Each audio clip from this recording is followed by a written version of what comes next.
okusinziira ku tteeka erifuga obufumbo wano mu ggwanga erya Marriage Act. Akawaayira Namubbiri kagamba omuntu yenna nga si mufumbo singa afumbirwa oba awasa omuntu gw'amanyi nti mufumbo aba azzizza omusango era aba waakusibwa emyaka 5 bweddu. Kino nno kiba kikolebwa lwa nsonga aba aggyeewo oba alemesezza obufumbo obubaddewo era n'essanyu aba alisaanyizzaawo. Amannya Muzikwala Hajji Abdunnoor Munyamishafi Kulwanga, eno ye Fik Media. Sharing, subscribing, commenting, liking. Olwaleero nzize n'emboozi etaggwa buwoomi, emboozi y'omwami oba omusumba Naluswa Bugingo. Ono nno yeegaanye okuba nti yayanjulwa omukyala Suzan Makula.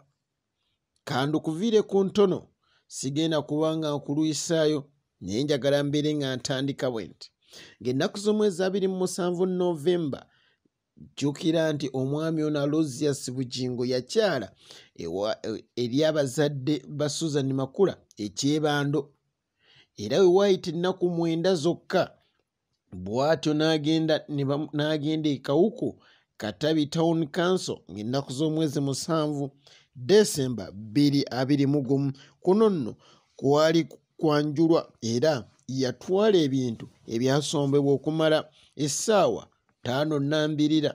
Ono nno yagenda n'egimu ku mikwano gye omwali omwami Katolubwama, omwali omwami Gashumba n'abalala abasobola okuba nga bamuwerekerako. Kuno nno kwaliko abayimbi bannakatemba n'emikwano wamu n'ab'eŋŋanda.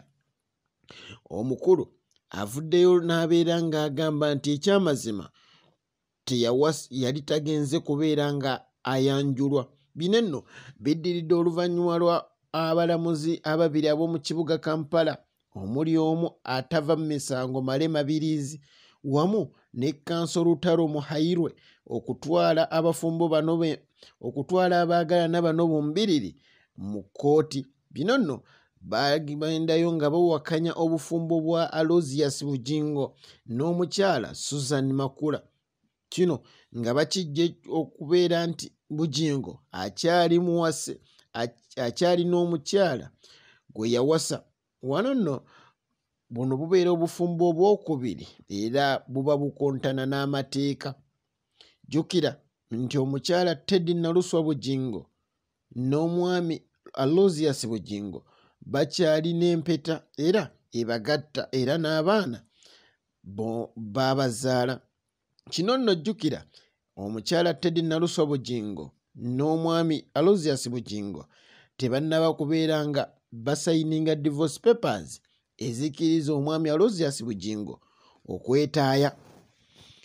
Bugingo oba Pastor Bugingo wamu ne Suzan Makula baaloopebwa ng'ennaku z'omwezi 22 Desemba 2021 era wano jjo ly'abalamu omwami ono bwe yavuddeyo n'abeera ng'akatema akatutema nti ekyamazima nali sigenze kubeera nga nnyanjulwa wabula baali bagenze ku kabaga nga abagenda ku bubaga obulala era n'abeera nga bamuwayo ak'okulya n'ak'okunywa. Kino kiraga nti yali tagenze kubeera ng'ate akyala oba ng'ayanjulwa.